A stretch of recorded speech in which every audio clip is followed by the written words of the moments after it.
روح کی تبدیلی کی طرف توجہ کریں، روح کی تبدیلی۔ اسی لیے میرے آقا صلی اللہ تعالیٰ علیہ وسلم نے جن لوگوں کو مسیحا بنایا، شاعر نے یہی کہا ہے، خود نہ تھے جو راہ پہ اوروں کے ہادی بن گئے، کیا نظر تھی جس نے کہ مردوں کو مسیحا کر دیا۔ میرے آقا صلی اللہ تعالیٰ علیہ وسلم نے ان کو مسیحا بنایا۔ بعض صحابہ ایسے ہیں، ایک سفر پر ہیں، کہتے ہیں ایک آدمی پیٹ کے درد سے تڑپ رہا تھا۔ صحابہ کو یہ خبر نہیں تھی کہ کیا کیا جائے۔ ایک صحابی آگے بڑھے، انہوں نے کچھ پڑھا، اس پر پھونک دیا، اس کو پیٹ کا درد چلا گیا، ختم ہی ہو گیا، صحیح ہو گیا۔ سارے صحابہ نے پوچھا کہ تو کیا حکیم ہے، تو کیا معالج ہے، طبیب ہے، کیا کیا تو نے؟ اس صحابی نے کہا مجھے کچھ سمجھ میں نہیں آ رہا تھا، یہ بڑی تکلیف میں تھا، جس کے ہاں یہ لوگ مہمان تھے، میں نے سورہ فاتحہ کی تلاوت کی اور اس پر پھونک دیا، اس کا پیٹ صحیح ہو گیا۔ لیکن صحابہ ہر چیز کو اس طرح سے نہیں لے لیتے تھے۔ سارے صحابہ ان کے اوپر جرح کرنے لگے، یہ کام کیا تجھے رسول اللہ نے کرنے کا حکم دیا تھا یا خود سے کیا؟ اس صحابی نے کہا نہیں، حضور نے تو ایسا کچھ کہا نہیں، میں نے خود کیا۔ پکڑ کر لے چلے حضور کی بارگاہ میں۔ کیا قرآن کی آیتیں پڑھ کر کسی پر پھونک مار سکتے ہیں کہ نہیں؟ یہیں سے، اس حدیث سے ہی ثابت ہوتا ہے کہ ہم جو بزرگان دین کے پاس دم کرانے کے لیے جاتے ہیں، وہ صحابہ آئے، کہا اے اللہ کے نبی صلی اللہ علیہ وسلم، آپ کے اس صحابی نے آج ایک عجیب و غریب عمل کیا۔ کہا کیا کیا؟ ایک شخص کا پیٹ شدت سے درد کر رہا تھا، انہوں نے سورہ فاتحہ پڑھ کر کے اس پر دم کر دیا۔ حضور مسکرائے اور فرمایا کیا تمہیں معلوم نہیں سورہ فاتحہ کا ایک نام سورہ شفا بھی ہے؟ سورہ فاتحہ کا ایک نام سورہ شفا بھی ہے۔ میرے صحابی نے جو کیا بالکل صحیح کیا۔ عزیزان گرامی وقار، سورہ فاتحہ آپ بھی پڑھے ہیں، بہت سارے لوگ پڑھیں، پھونک ماریں، کتنوں کا درد جائے گا۔ یہاں کیا ہے؟ زبان کی تاثیر ہے۔ جب دل اندر سے پاک ہو، زبان سے جو نکلے وہ اثر رکھتا ہے۔ محبوب الہی کے پاس ایک شخص آیا، اس نے اپنی بچیوں کی شادیوں کی شکایت کی کہ گھر میں کچھ بھی نہیں ہے، مال کچھ نہیں ہے، آپ کچھ رحم فرمائیں۔ انہوں نے 2-3 ڈھیلے اٹھائے اور 3 بار قل واللہ احد پڑھ کر کے دیا، اس کے ہاتھ میں دیا۔ تو بندہ کہتا ہے میں گھر لے کر گیا، وہ ڈھیلے تو دیکھا وہ سونے کے تھے، گولڈ تھے۔ میں نے بیچا، شادی کی، لیکن فارمولہ تو مل گیا تھا۔ اس نے بھی اپنے گھر میں ڈھیلے اٹھائے اور قل واللہ پڑھنے لگا، 1000 بار پڑھ لیا، ڈھیلا تو ڈھیلا ہی تھا، کچھ نہیں ہوا۔ دوسرے دن وہ آیا محبوب الہی کے پاس، کہا آپ نے اس دن مجھے جو دیا تھا کیا پڑھ کے دیا تھا؟ کہا قل واللہ پڑھ کے دیا تھا۔ کہا میں کتنی مرتبہ آپ نے پڑھا تھا شیخ محترم؟ محبوب الہی نے کہا 3 بار پڑھا تھا۔ کہا میں 1000 بار پڑھا، ڈھیلا بدلا ہی نہیں، ویسے ہی ہے۔ محبوب الہی نے فرمایا جا پہلے اپنی روح بدل لے، ہر چیز بدل جائے، اپنا دل بدل لے، اللہ تیری زبان سے ہر چیز کو بدل دے گا۔ آپ کی تاثیر جو ختم ہوگی تو روح کے بدلنے سے، آپ نے اپنی روح کو اور اپنے قلب کو غلاظتوں میں اگر رکھا ہے تو زبان کی تاثیر ختم ہو جاتی۔ حضرت سیدنا سلیمان جزولی رحمۃ اللہ تعالی جو دلائل الخیرات شریف کے مصنف، وہ کہتے ہیں درودوں کا مجموعہ انہوں نے لکھا ہے، کتاب لکھی ہے۔ ہم سفر پر تھے، عصر کی نماز کا وقت تھا، ٹائم ختم ہو رہا تھا، کنواں قریب میں تھا، وضو کرنے کے لیے پانی نکالنے کے لیے کوئی چیز نہیں تھی، ہم پریشان تھے ساتھی لوگ۔ ایک چھوٹی سی 10 سال کی بچی آئی، اس سے کہا بیٹا تمہارا گھر قریب ہے تو بکیٹ کچھ لے آؤ، ڈول لے آؤ، پانی نکال کر ہم وضو کرنا چاہتے ہیں۔ اس لڑکی نے کہا پانی چاہیے آپ کو۔ وہ گئی اس کنویں کے پاس کھڑی ہو کر اپنا تھوک دیا اس نے، اور پانی جوش مار کر اوپر آیا۔ ان لوگوں نے وضو کیا۔ سلیمان جزولی فرماتے ہیں میں نے بچی کو روک لیا، بیٹا رک جا، ہم نماز پڑھیں گے، بعد میں تجھ سے بات کریں گے۔ نماز کے بعد انہوں نے کہا اللہ کا واسطہ دیتا ہوں، کون سا وظیفہ کرتی ہو، کون سا عمل کرتی ہو، تمہارے تھوک سے کنویں کا پانی اوپر تک کیسے آیا؟ وہ بچی کیا کہتی ہے، کوئی وظیفہ نہیں، میرے باپ نیک ہیں، انہوں نے صرف اتنی تربیت کی ہے کہ بیٹا جھوٹ کبھی نہیں بولنا، حرام کبھی نہیں کھانا، جھوٹ کبھی نہ بولنا، حرام کبھی نہ کھانا، ان 2 چیزوں پر ہمارا عمل ہے۔ اللہ رب العزت نے زبان میں اثر رکھا ہے۔ عزیزان گرامی یہ کرامات کی دنیا ہے، لیکن میں آپ سے یہ کہوں گا کرامات بعض اولیاء کو دی گئی ہیں، ہر ایک کے لیے نہیں، لیکن تمہارے لیے سب سے بڑی کرامت یہ ہے کہ کنویں کا پانی باہر آ جائے، سمندر کا پانی ہٹ جائے، یہ کرامات الگ ہیں. میں کہتا ہوں ایک مومن کے لیے سب سے بڑی کرامت یہ ہے تم ادھر سے زبان سے ایک کلمہ بولو, سامنے والے کا دل بدل جائے, اس کے دل میں انقلاب آ جائے. یہ تمہاری کرامت ہے, یہ تمہاری کرامت. لیکن کب ہوگا؟ جب تم خود اپنے آپ کو بدلنے کی سوچو. خدا نے آج تک اس قوم کی حالت نہیں بدلی. نہ ہو فکر جس قوم کو خود اپنی حالت بدلنے کا, نہ ہو فکر جس کو خود اپنی حالت بدلنے کا. عزیزان گرامی وقار, رسول محترم صلی اللہ تعالی علیہ وسلم کا ایک مختصر سا عرصہ جو ہمارے درمیان رہا ہے پوری کائنات میں تیزی سے آج سنا کر کے آپ کے سامنے سے بارگاہ مصطفیٰ میں التجا بھی کروں گا. وہ مکہ مکرمہ کی سرزمین 14 صدیاں پہلے, آج سے 1400 سے 42 چل رہا ہے, اس کو اور 53 ملا لیں, اس کے ساتھ اور 53 ملا لیں, یعنی تقریباً 1495 کے سال کے قریب ہو گیا. اس سے پہلے میرے آقا صلی اللہ تعالیٰ علیہ وسلم آج ہی کا دن تھا جو فرش گیتی پر تشریف لائے. وہ آمینہ کا در یتیم, وہ عبداللہ کا نور نظر, بارگاہ مصطفیٰ صلی اللہ تعالیٰ علیہ وسلم میں خراج عقیدت کے لیے میں بات کر رہا ہوں. وہ در یتیم جب گھر تشریف لایا تو ایسا گھر تھا کہ باپ پہلے سے نہیں ہے, ماں اکیلی ہیں, معاوضہ دینے کی طاقت نہیں رکھتی. دایا کے ہاتھ میں دے دیا حلیمہ سعدیہ کو, یہ کہہ کر کے کہ 2 سال دودھ پلائے گی, اجرت کی تمنا مت رکھنا, میرے گھر میں مال کی بڑی شدت کی کمی ہے. اس بچے کا باپ نہیں, یہ یتیم بچہ ہے. حلیمہ سعدیہ لے گئیں, لیکن برکات پہ برکات انہوں نے دیکھا ہے. رسول پاک کو اپنے گود میں کھلایا. حلیمہ سعدیہ کہتی ہیں یہ عام بچہ نہیں تھا, ان کے آتے ہی بنو سعد کی ساری بکریوں کے تھن دودھ سے بھر چکے تھے, اور سارے بچے حضور پاک صلی اللہ تعالیٰ علیہ وسلم کو دیکھنے کے لیے آتے تھے. حتیٰ کہ حلیمہ سعدیہ کی بیٹی شیمہ کہتی ہیں, شیمہ کیا کہتی ہیں کہ ہمارے قبیلے میں, ہمارے محلے میں رواج تھا رات کے وقت یا شام کے وقت ساری لڑکیاں جو ان کے عمر کی تھیں, شیمہ کے عمر کی تھیں, وہ کہتی ہیں اپنے اپنے چھوٹے بھائیوں کو, جس کا بھائی ہوتا لے کر کے آتی تھیں, کمپٹیشن چلتا تھا.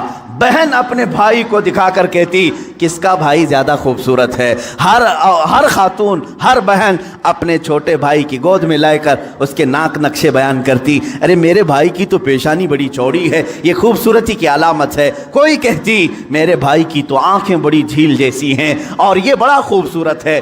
ہر خاتون, ہر بہن گود میں لیے ہوئے بچے کو اپنے بھائی پر فخر کرتی. اور حضرت شیمہ کہتی ہیں جب اس مجمع میں میرے بھائی محمد کو لے کر کے آتی, اللہ اللہ, وہ کہتی ہیں ساری میری سہیلیاں اٹھ کھڑی ہوتی, کہتی شیمہ تیرے بھائی کے ساتھ ہمارے بھائیوں کا مقابلہ نہیں, یہ ہمارا آپس کا مقابلہ ہے, یہ ہمارا آپس کا کمپٹیشن ہے. تو کبھی محمد کو ہمارے درمیان نہ لا, اس لیے کہ اس کے مقابل میں 14ویں کا چاند بھی شرما جاتا ہے.